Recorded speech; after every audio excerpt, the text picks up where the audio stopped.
Hello, friends. My name is Jerry, and I'm with Moderate Movement. We're not a political group, but instead a movement mixing philosophies, balanced thinking that can help us in all aspects of our lives.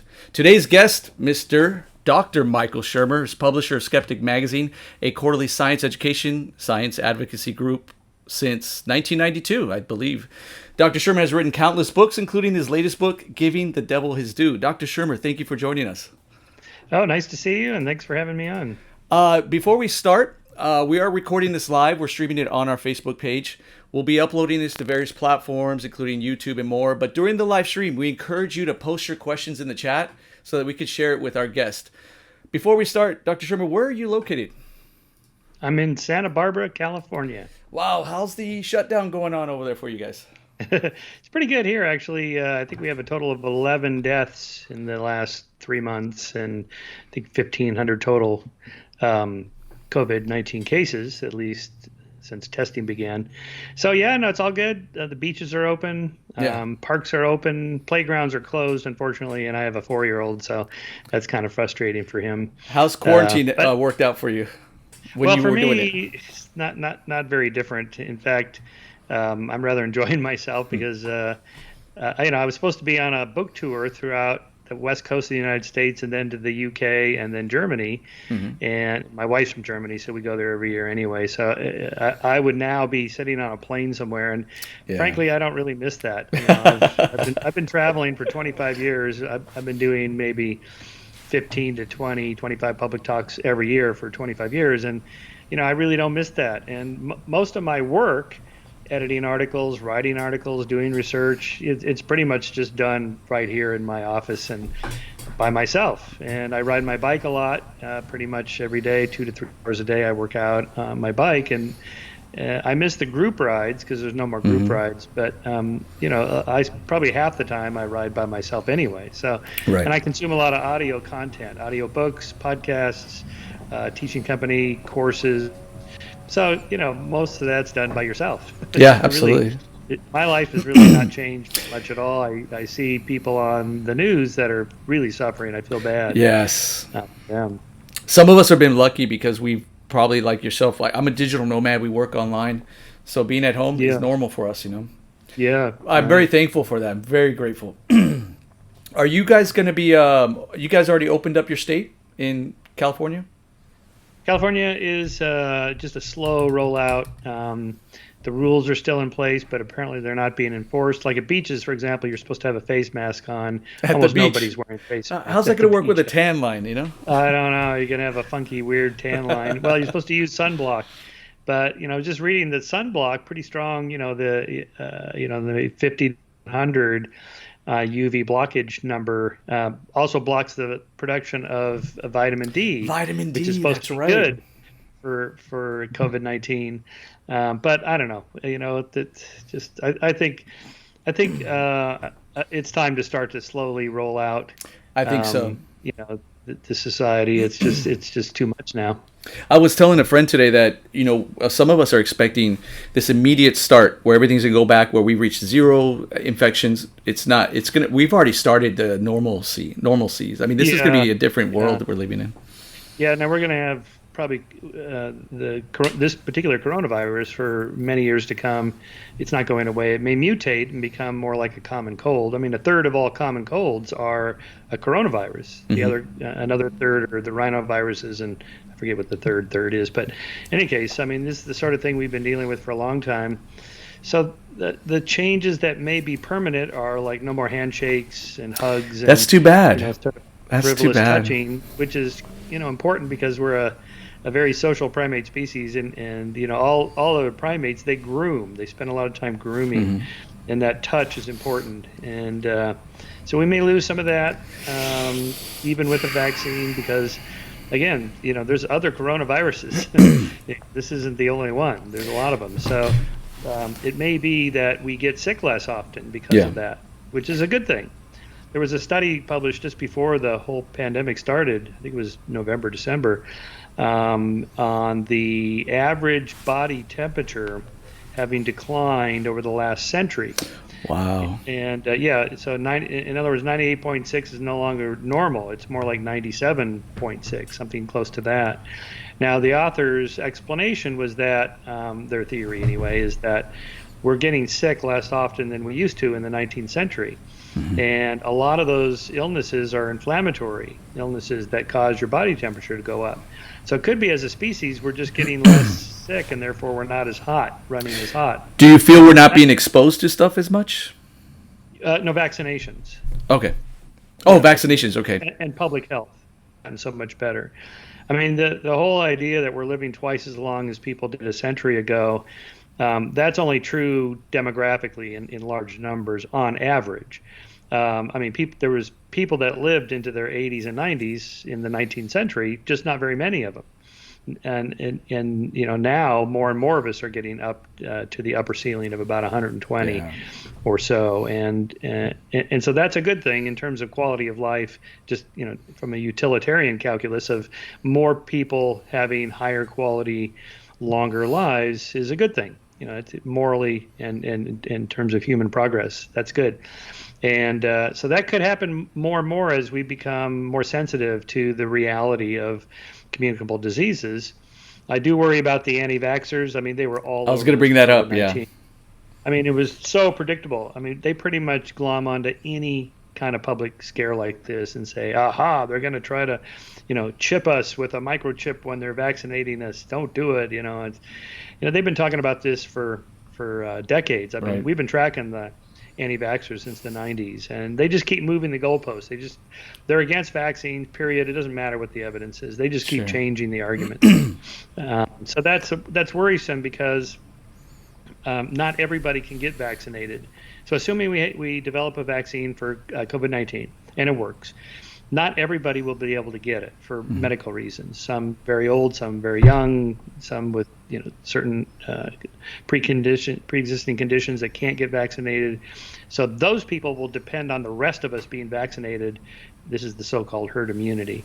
So if you have enough people that just say, "Well, I want my freedom to do what I want," and they have a mistaken notion of freedom, because your freedom to swing your arm ends at my nose. I should be free to be free of your germs. Yeah. And in the same way that we don't allow people to drive on the left side of the road in the United States, you've given up that freedom to drive on the left side of the road so that you have more freedom to be secure from idiots smashing into your car by driving on the wrong side of the road. So that's a kind of analogy for what we're going through. You have a moral obligation, and it could be a legal obligation, to get vaccinated or never leave your house.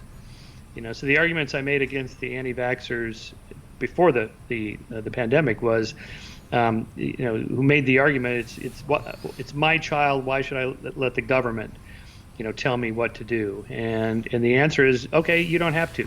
You can do whatever you want, but you can't take your kid to public parks, to public schools, to libraries, to any place where there's other children. But how would you enforce that then? That's going to get very complicated. This is the problem. Then you get into something like a police state. Yes, absolutely. And we don't want that. So I think people need to reconfigure what they think of as freedom. Yeah. Because I have a right to be free from your nasty germs that you're being irresponsible for. I mean, if you harm just yourself, okay, fine, I don't care.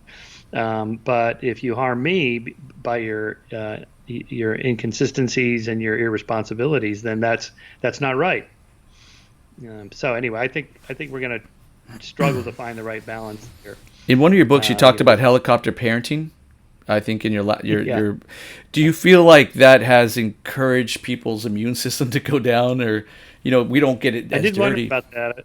I've been thinking about that because the body's immune system does get strengthened from exposure to it, and it's not like we live in a perfectly clean environment, although it is much cleaner than it used to be. So that's possible. Although this is such a one-off event, a once in a century pandemic like this apparently is on average the rate, and so there's going to be years of hindsight exploration of causes, and we just don't know. Maybe the Swedish model was right, but now it's looking like maybe the Swedish model was not the right way. Yeah, how are they doing? I saw that they were doing. Well, their numbers are up. the COVID-19 numbers are up. So, but of course they could say, yeah, but our economy is up and didn't go down, so we saved more lives that way. It's all a calculus. And and these are all experiments in a way. We have 50 different states in the United States. They all have different tax rates and gun laws and gun control laws and different vaccination rates and all this. And you can this is what social scientists do. They look at that and use the comparative method to say, well, this state tried this one tried that. You have to control for per capita GDP and so forth. But that's what social scientists do for a living, and so they will be processing the data from this pandemic for probably the next 10 years to figure out if we did the right, not just for blame purposes, but just going forward. If something like this happens again, should we shut down the economy and go to isolation earlier, later, about the same? At this moment, we don't know for sure. Probably we should have shut it down maybe a couple weeks earlier. Maybe. But again, at the time, with hindsight, we look back and go, yeah, we should have done this and that. But at the time, when you don't have perfect information, it's hard to know. Well, the divided states of America is such an interesting, there's different regions, as you said, and everyone has their own policies. It's like talking to foreigners where they talk about their country. The whole country abides by that one rule. But here I have to explain to people, that's a different county. That's a different state. And how do they get away with that? I don't know. Where's abortion legal? I don't know anymore. We're so divided in that sense. So it kind of could create problems. But do you feel like in this sense, it allows us to test out different models? Yeah, that's right. And that's a good thing. Experimentation and trying lots of things is the source of innovation. I just had Matt Ridley on my podcast that releases next week. His new book is How Innovation Works. And the way it works is lots and lots of failures, lots and lots of tries and failures until you figure out the right way. So in other words, there's way more possibilities for things to go wrong than go right. So you have to try a lot before you find the right one. And that has to do with physics and the second law of thermodynamics, entropy, things running down, just more ways for things to not ordered than to be ordered. Think of a sandcastle at the beach. There's so many, almost an infinite number of ways that thing can dissolve into a blob of sand. Right. There's only one way it's going to look just like the sandcastle I'm going to build, right? Yeah. So, and just think of that, like for innovating a new vaccine. And so, in a way, I'm glad there's a lot of different labs working on the problem. Most of them will fail, but that's how it works. That's a good thing. But in the process, they might discover something else for something else. Huh? That's right. A lot of these drugs that pharmaceutical companies develop have effects on other things that they didn't anticipate. So they're always reapplying to the FDA for some new use for the drug, so-called off-label use. And so that's hydrochloroquine? Hydroxychloroquine, yeah. That's a taboo subject. How does your site cover that? How does Skeptic Magazine cover that? Do they? Well, we follow the science as rigidly as we can. When the pandemic first started, my doctor, who's a good friend of mine and a cycling partner of mine, he's kind of a fitness nut, and so he's like, okay, Shermer, you got to take this hydroxychloroquine. I'm taking it. I'm like, what? Are you sure? Because I just heard that there's anecdotal evidence that it might work, but there's no clinical studies. And he's like, I'm taking it just in case as a precautionary principle. I'm like, all right. So I tried it for 2 days, and what did you feel? Did you feel anything? It was toxic. I mean, I could tell it was toxic in my body. Yeah. And of course, that's what it does. It's for malaria, right? So, and that's a nasty bug. And anyway, so I quit taking it, and he quit taking it after a while when there was no evidence. He was working in a big hospital, so I understand why he's, hypersensitive. But I'm pretty much solo up here in Santa Barbara. I'm not likely to be exposed. So, again, it's always a risk, a kind of equation there of, you want to prevent it because for some people it's deadly. Right. And it's another thing we don't know. I mean, we see on the news, of course, the horrific stories of people suffering and dying from COVID-19, but there's other people that had it and they never even knew they had it. They're testing positive now for the antibodies, so it's like, oh, I guess I had it. Yeah, I kind of vaguely remember I had a tiny little cold 3 months ago. I guess that was it. So why is it that some people are more affected than others? And it's not apparently no longer just older people with pre-existing conditions now. There's this weird thing with kids. We first thought the virus would only affect lungs. Now it looks like it gets into all the organs and including maybe the brain. So you don't want to get this. Yeah. For sure you don't want to get it. So keep practicing social isolation. So President Trump, he never does anything right, according to liberals. I'm not a supporter of Trump, but the poor guy has the hardest job in the world right now. And you said that we have to try a lot of things before we find what works, correct? Yeah. So poor guy's going to make mistakes, but hopefully he tries to do his best, or at least the people around him are going to give him some good advice. Yes. It's hard to support Trump. He makes it hard to support your president. I always support the president even when it's from the other party that I don't like or whatever, but he makes it hard just because of his comments and his sort of egocentric narcissism and all that stuff. I worked it out now. So if Fauci wants to make some recommendations, like he should draft a short little statement of the exact opposite of what he wants done, and then have Obama leak it on a video somewhere, and then make sure Sean Hannity gets the leak, and Hannity runs it on Fox News. The next day, will recommend exactly what Fauci secretly wanted.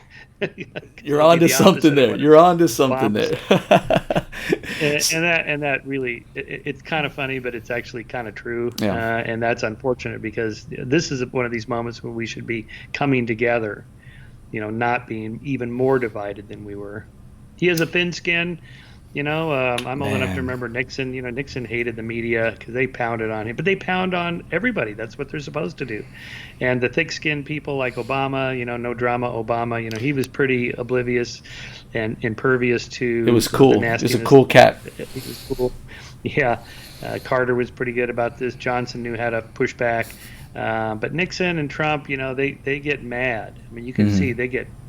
Trump gets pissed, and he loses his temper, and that's not good. I think the key word there is people like to use is bully.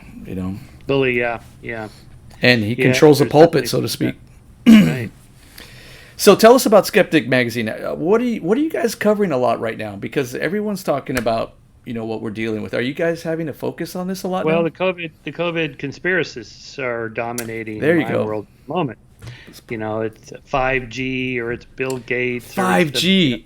Oh my God! Come on. Industry. There's our webpage there,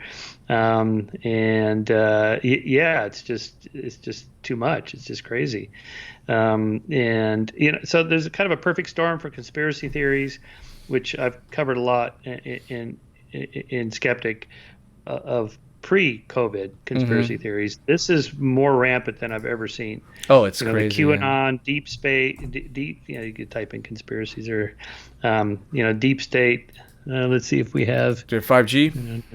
I don't know I don't think we did anything on 5G there. Okay. You might check my Twitter feed Sure. I know. It was Quillette.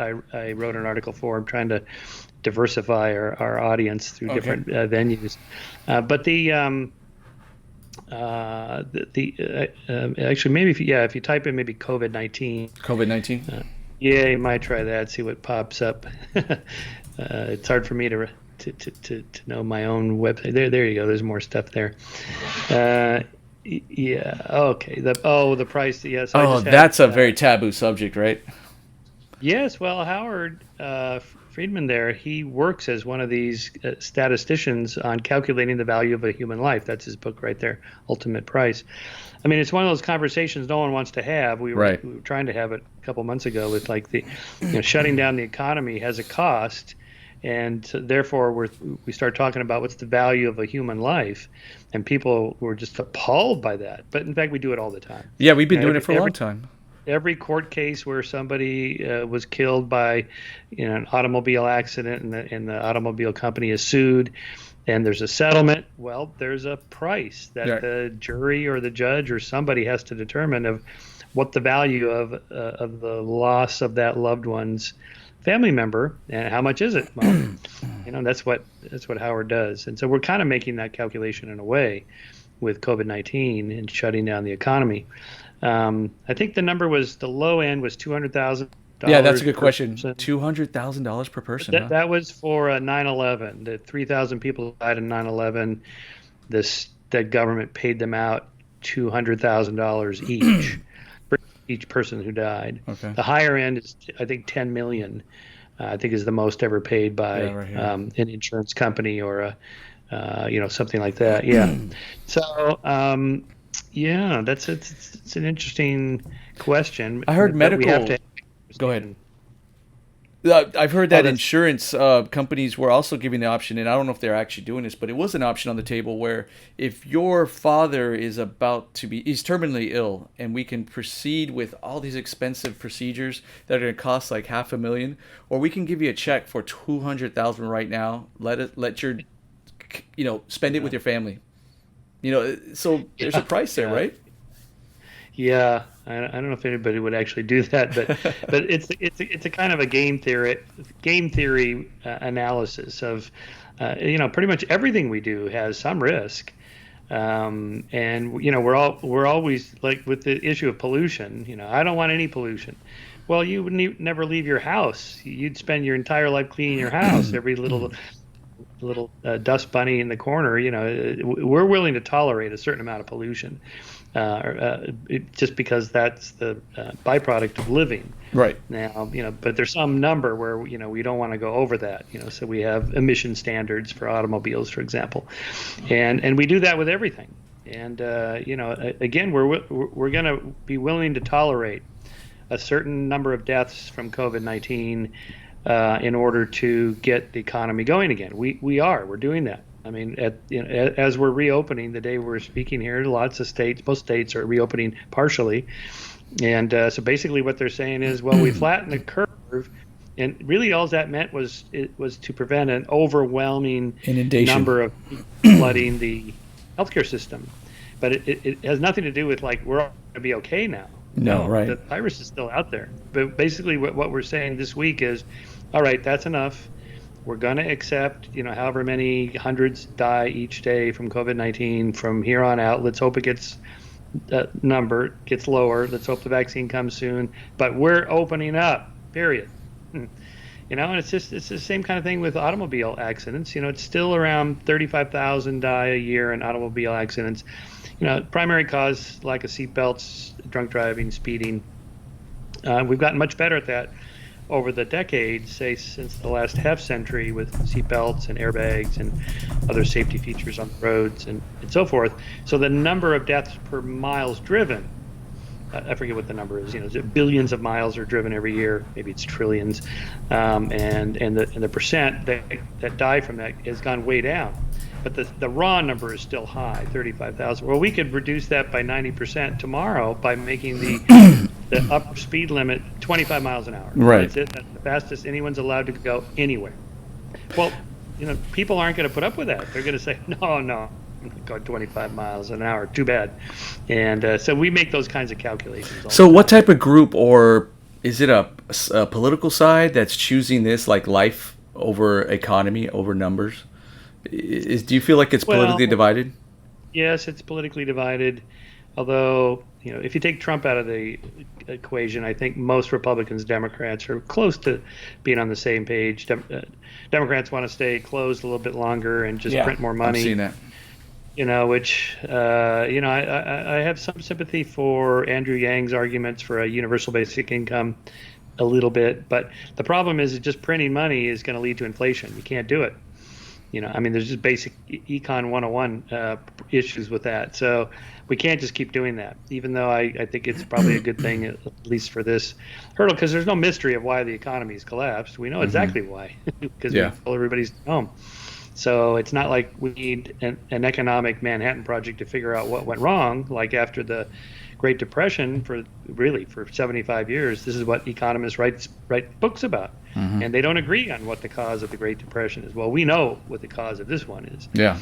And, so this kind of temporary measure. But again, it can't go on. We can't just keep printing money. And another trillion, another trillion, another trillion. We're still paying off. I think we finally finished paying off the First World War. Are you kidding me? I didn't even know that.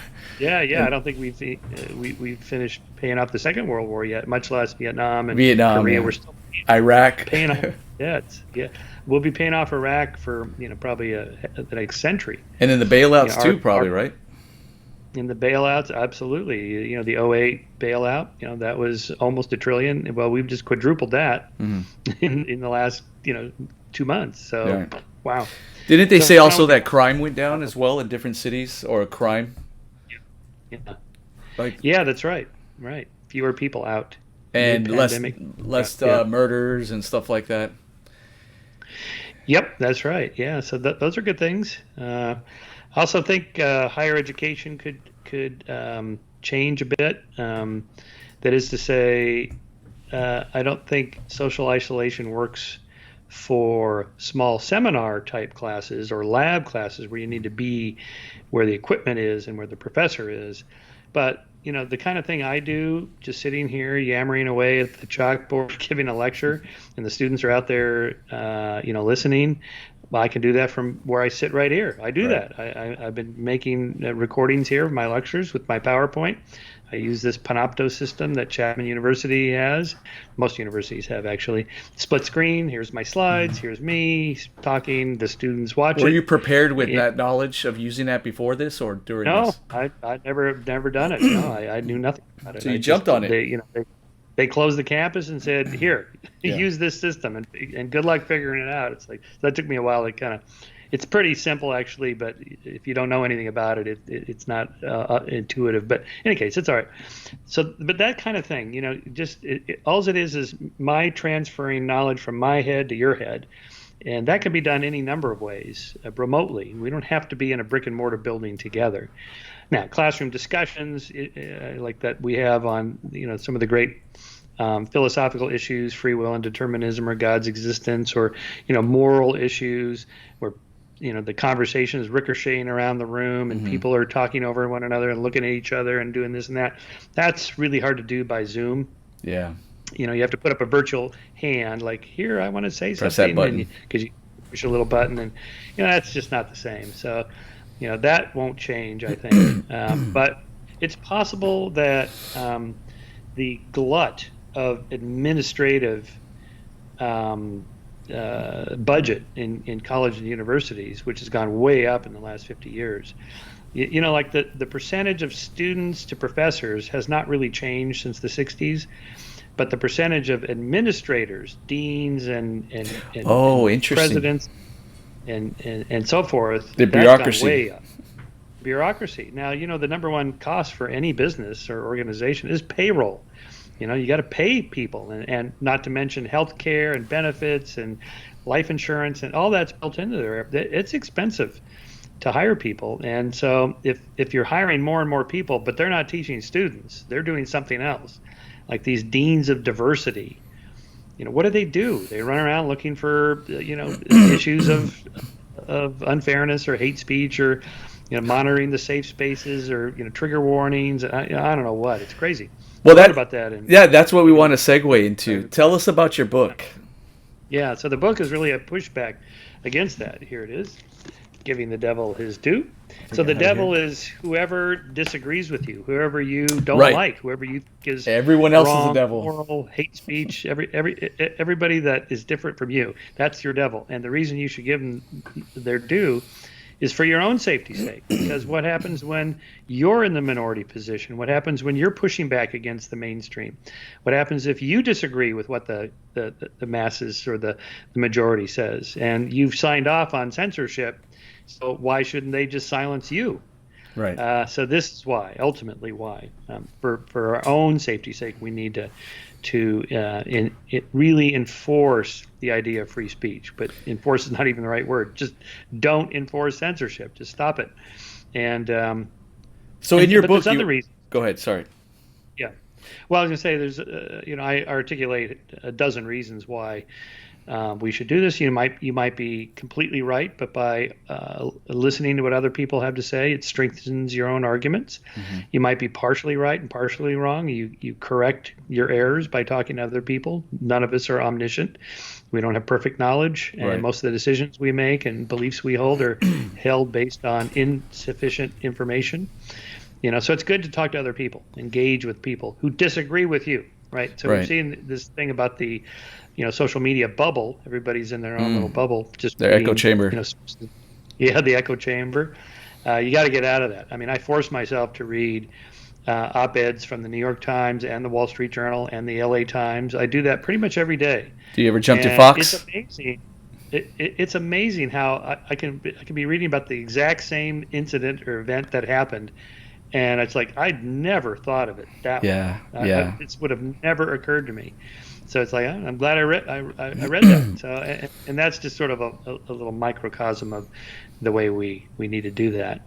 Lately, I've been absorbing, and I leave it on the television in the background. Is NHK World. I'm just fascinated with the Japanese culture, but when they talk about the news, it's just here's what was said, here's what Trump did, here's what they did. You make your own opinion from it, and it's so refreshing. There's no anger. I don't want to. I don't want to get after and tweet about something, and it's just so refreshing. What other? Yeah, I mean, Go Fox ahead. News isn't news. Fox News is entertainment. Absolutely. And CNN probably too, right? and CNN too, yeah. MSNBC, CNN, they've all kind of migrated further away from the center and become more polarizing because that's how you get the ratings. That's Absolutely. and they've all been diluted by social media companies who are taking away all those advertisement dollars. So they have to compete for that. And so in a way, the whole clickbait stuff that we've seen online, these dramatic headlines, you won't believe what happened today, and click here. Not much. Those are all is nothing. Yeah, those are all designed to be, to get you to go there. And all the networks are now struggling to survive, as are newspapers. So they kind of are all moving in that direction, clickbait kind of headlines. I watch, I guess NBC is my nightly news channel for 30 minutes, and every episode opens with, breaking news. You're not going to believe what happened just now. I'm like, oh my God, what is it? I need to get that this happened like information. 4 hours ago. And it's kind of the world we live in now. Now, you chose the word devil. Was that okay? First of all, Dr. Shermer, are you considered atheist, agnostic? What would you title? Oh, the devil is just a metaphor in this case. But you're gonna get people's attention. Well, that's okay. That's good. That doesn't hurt, right? That's right. The metaphor comes from a play called A Man for All Seasons that was made into a terrific movie. This is Robert Bolt's 1960 play, A Man for All Seasons. So I'll just read this portion. It's based on the true story of the 16th century Chancellor of England, Sir Thomas More, and his collision with King Henry VIII over his divorce from Catherine of Aragon. In the play, a dialogue unfolds over the changing of the law between More and his future son-in-law, Roper, who urges him to arrest a man whose testimony could condemn More to death, even though no laws were broken. And go he should, if he were the devil himself, until he broke the law, More entices. And Roper says, so now you give the devil the benefit of the law? And More says, yes. What would you do? Cut a great road through the law to get after the devil? And Roper says, I'd cut down every law in England to do that. And More says, oh, and when the law was down and the devil turned around on you, where would you hide? The laws all being flat. This country is planted thick with laws from coast to coast, and if you cut them down, do you really think you could stand upright in the winds that would blow then? Yes, I'd give the devil benefit of law for my own safety's sake. So yeah, I saw that in the book, and you've talked about that in some of your other podcasts. That's some horrible thinking. It's just because it's the opponent or the devil in itself, or someone evil, or a liberal or Republican.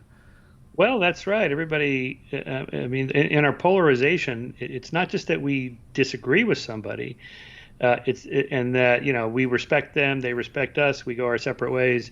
No, they're not just wrong. They're immoral. They're evil for holding that position. I mean, you hear this pretty much every radio talk show host. Yeah. The left. They want to ruin America. They hate America. Or on the left, you ask pro-choicers, what the arguments are for pro-life, and they say, well, they hate women. Mm-hmm. Republicans just hate women. It's like, no, that's not true either. They're not like that. It's very extreme. Yeah, it's very extreme. So, and that's scary to me. This is one reason I wrote the book, was to push back against that, because it used to be a liberal cause to defend free speech. You see Berkeley, the civil rights movement, free speech in the 60s and 70s. Now it's on college campuses, it's the liberals saying we need to censor people, we need to shut them down, silence them, and they issue a list of microaggressions that go on for pages, things that you can't say. That's incredible. And even if they're not enforced overtly, students self-censor. I mean, I ask my students, how many of you self-censor? They all raise their hand. Of course, I'm never going to give my opinion on this and that. It's like, but you're in college. That's the whole point. Voice everything, because you're not going to hold half the positions by the time you graduate that you hold now. The whole point is to bounce them off people and try different things. And but if you're afraid that you're going to be canceled, the cancel culture on social media for saying something, wow, that's not good. So you talked about Jordan Peterson, because he's been censored a lot or been attacked a lot on his campuses and now all over the world. But you guys have some disagreements that you guys don't, or you guys see differently. What is that disagreement, or what is that? He's one of my devils in this sense. Because, although I like Jordan. I like him. Yeah. I've gotten to know him, and he's a really good guy. He has some weird theories of truth, so this sort of evolutionary pragmatic theory of truth. So I have a whole chapter on that, talking about what his arguments are and why I disagree with him.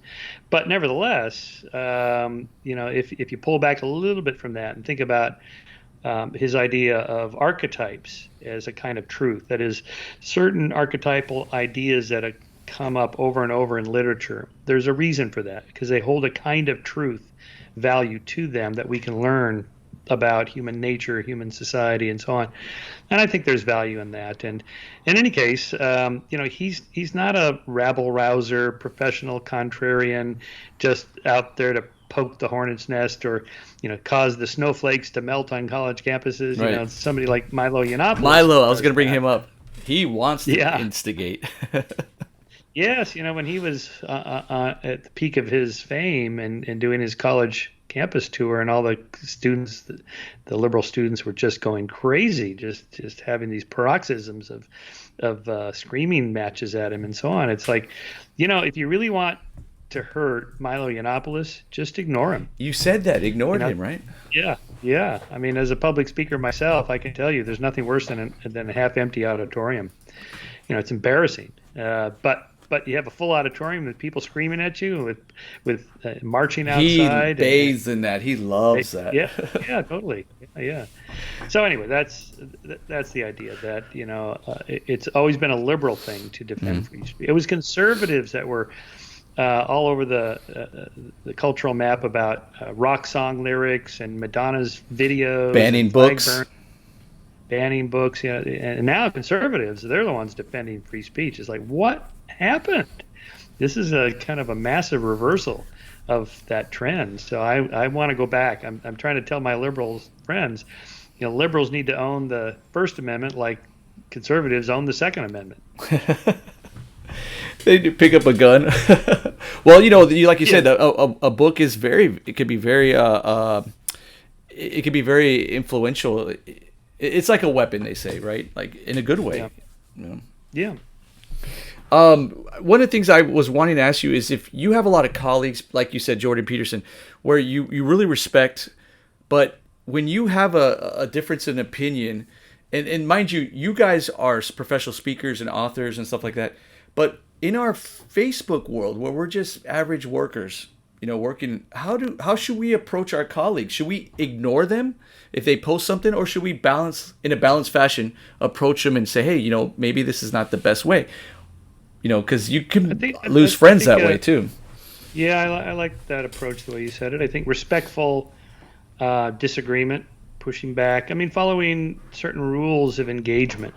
I outlined these in the book of actually listen to the other person. Don't just wait for them to stop and pause so you can jump in. Actually listen to what they're saying, and then see if you can articulate it back to them. Right. If you can say it.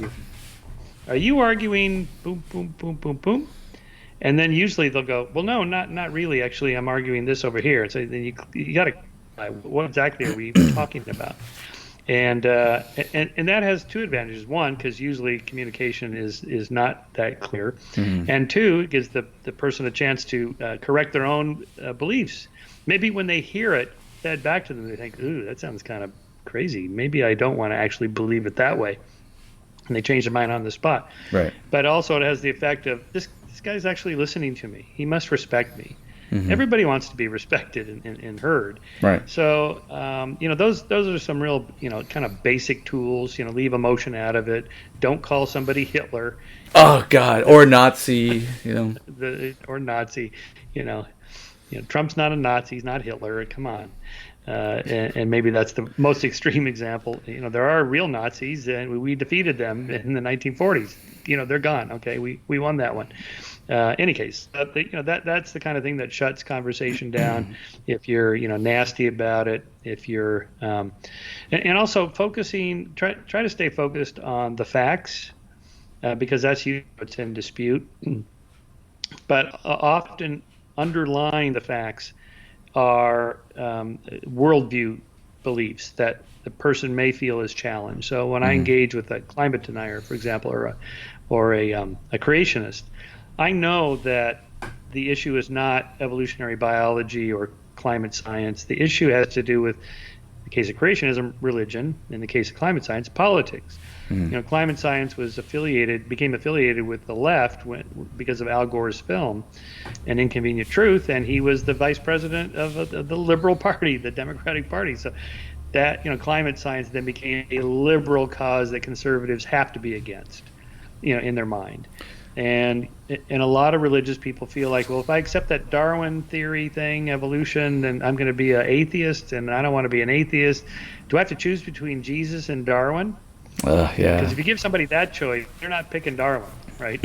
So, because that's a part of their core belief. So you got to work around that. Just say, okay, just take that off the table. You can keep whatever beliefs you want, but we're just talking about the science. This is good advice for relationships. If your partner is telling you something, you should probably repeat what they're saying to let them know you're actively listening, right? I'm actively aware of what what you're saying, even if we disagree, but at least I heard you, Yeah. These tips are not just for arguing with the cranky person in your office, but for family relationships. I mean, just think about the proverbial Thanksgiving dinner with crazy Uncle Bob, who has his conspiracy theories about QAnon it's Trump hat. And it's Trump hat, and you're sitting there rolling your eyes. And, these kinds of strategies are helpful for any kind of human relationships. I had someone on my Facebook friends list, and they were posting, I think because of COVID, I think they're getting cabin fever, and conspiracies they just went down that rabbit hole deep. That's worse than I've ever seen it. It's really bad. I mean, JFK and then 9/11, those were the two biggest ones before now. Now it's, this QAnon conspiracy theory, this was kind of floating around a little bit just the last 3 years, well, since the 2016 election. But it was starting to disappear now because of COVID-19. So the idea is that Trump and Q are the people that are, whoever Q is, it's an anonymous person supposedly, are fighting against the deep state. So this idea, like what conservatives say, we don't want the government telling us what to do, and the government's too big and so on, but we love Trump. It's like, Trump is the government. He's the head of the government. So what are you talking about? Oh, no. He's secretly fighting against the deep state. He's in there for us. Anointed by God. Anointed by God, yeah. Anyway, so that one's kind of taken off, along with, of course, Bill Gates, the predictable target. He's been a target since the 90s of conspiracy theories. Right. 5G, all that nutty stuff. Doctor, this person, hopefully she's not watching, but she would go off on Bill Gates, Mark Zuckerberg, all the pedophile rings. Everyone who's not a Republican is a pedophile, apparently. There's this huge agenda going on because of COVID-19 connected with 5G. And I said, listen, you're pretty much arguing about Bill Gates using a Microsoft computer on Facebook by Zuckerberg. That's like being invited to a dinner party as a guest, and you start talking bad about the host. Right, I said, at what exactly. point are you going to stop using their technology that has changed the world, good and bad? And Yeah. she removed me as a friend. Oh boy. I'm okay with that, but the Yeah. thing is you don't win friends when you're kind of a balanced person. I've noticed that. No, that's right. No, but it's still the right thing to do. You got to do it. I figured like when you argue with someone, they usually want to hold on to you. Oh, you're just a Trump supporter. But if you're not a Trump supporter, they have nothing to hold on to kind of jujitsu you Right. down. Right. And if you're not a liberal or you're not this, it's really amazing how you can immobilize someone by not kind of taking a side, but just saying, hey, Yep. balance, balance, balance. So in your book, do you feel like there is hope for this moderation of stuff, or do you feel it's just going to get worse? I mean, I feel like we're going to get worse and Uh, worse. I was optimistic maybe a year ago. Now I'm not so sure. It may last a few more years. The polarizing of our politics depends what happens in the 2020 election and how that goes. Either way, But in terms of college campuses and the whole cancel culture on social media and safe spaces, microaggressions, and all that, I really hope it's done and gone by the time my 4-year-old goes off to college, because I worry about him in this future culture. Another reason I wrote the book was to push back against this. It's a bad idea, this direction we're moving in, and I think there's a lot of us pushing back. The Heterodox Academy it has thousands of academic professors pushing back against the far left, the social justice movement, and all that. Not that we don't believe in social justice, of course Right. we do. The buzzword for something else that has to do with censoring speech and things like that, and mainly viewpoint diversity is what we're after. That is, we already believe in diversity, skin color and gender and so on. Why not diversity of viewpoints? That's equally important, if not more. In your book, we're going to segue into another part of your book. You also talked about an organization that I'm curious, what is Scientology doing during COVID? How are they using this? Do you know Actually, I anything? don't. I haven't seen anything from Right? them about COVID-19. Yeah, I How are would they think taking it? auditing might help. Maybe they think auditing helps for COVID-19. Actually, I have no idea. I haven't seen anything Have you from ever them. been to a Scientology office? Lots of them, tons of them. Oh, I you go every have? time. For years, I've gone every chance I get. I do Do they know who hold you the little are? cans and get audited, and yeah, just sort of on the sidewalk kind of thing. I've gone into their offices in Amsterdam and of course in Hollywood is the big headquarters there, but every city has an office, and, Right. and I like to just walk in and go, what's this all about? I'm not confrontational. I'm Right. just tell me what it is you guys believe. And what you get is, it sounds totally reasonable. Oh, we believe in mental health and we want It people to be sounds good. happy and we want to help people get off addictions and drugs and alcohol and all. It's like, yeah, Sign me up. who's going to disagree with that? Yeah. All right. So it's not until you go down the rabbit hole for a while that it gets kind of crazy. When I was in a high school, I saw their book, and a lady who passed away in front of us, and she had the Dianetics book. That was taboo in my Baptist house. But, I'm going Mm. to get that damn book. Took it home for $1 and read it. And then I went to the Dianetics office we're here in Houston, and incredibly nice people, a beautiful place, really warm. They separated my friend and I to different rooms, talked about the auditing process, Mm. and we had to sign a guest list. I signed up, and my friend signed up, and we went back for the next year and a half, or maybe multiple years. We were getting handwritten letters to come back in. Mm. You were really interested. I was amazed the amount of persistence these people were. I should hire them for salespeople. My friend, Well, my in a way, it is a company. It's a absolutely, for-profit yeah. company with a very aggressive marketing of their product, which is their doctrines.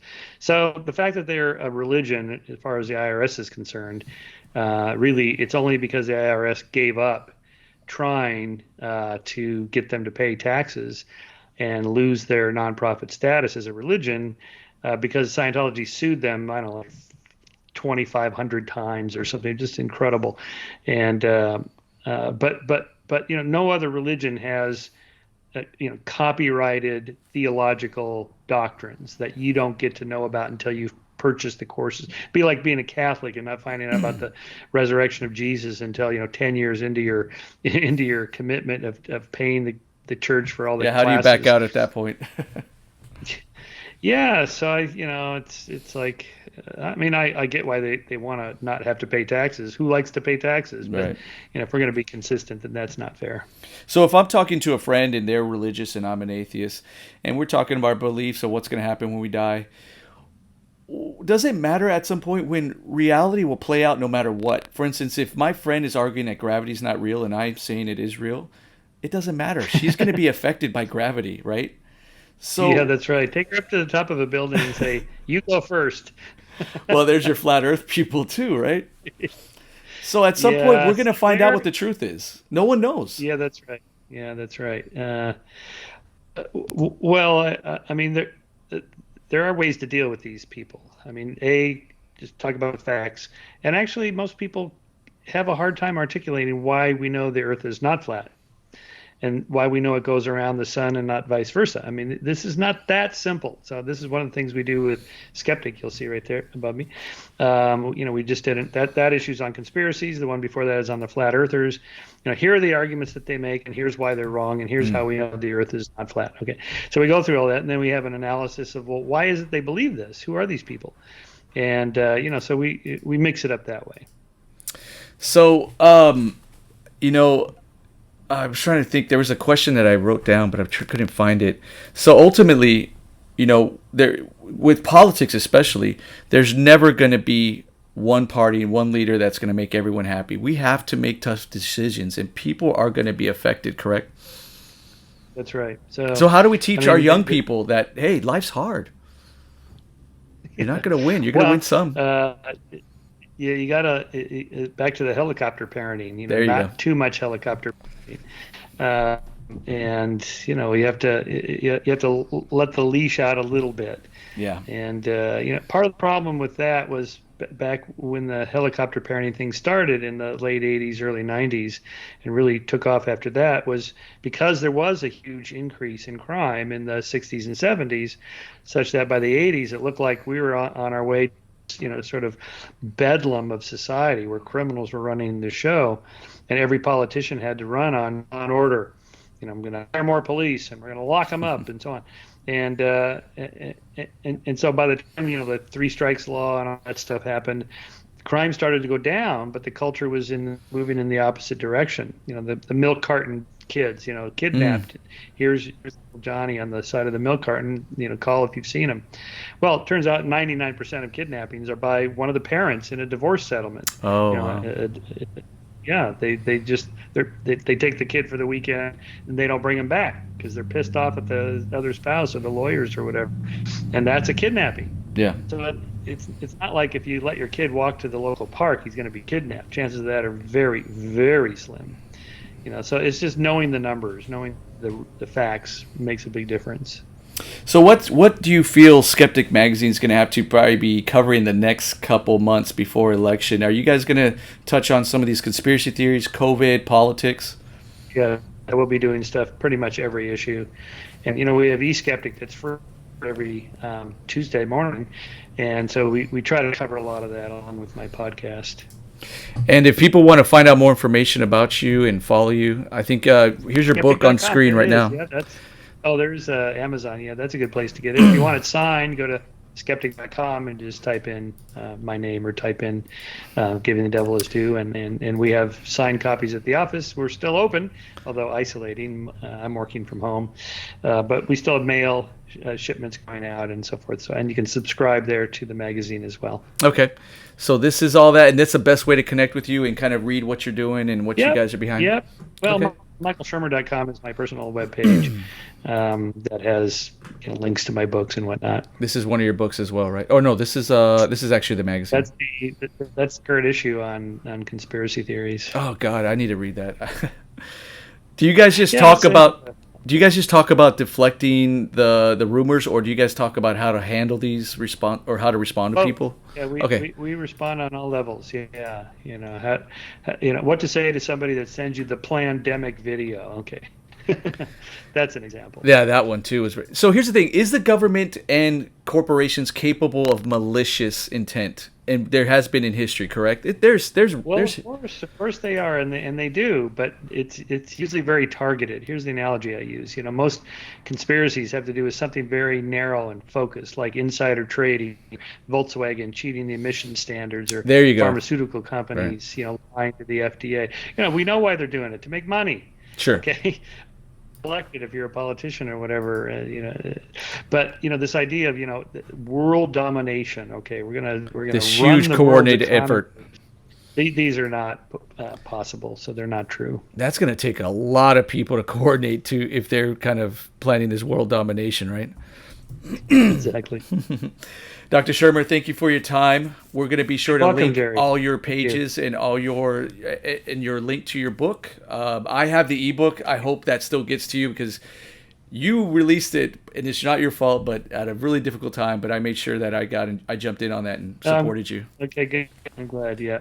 All right. Thank you, guys. We'll see you soon. Be safe. Okay. Bye-bye.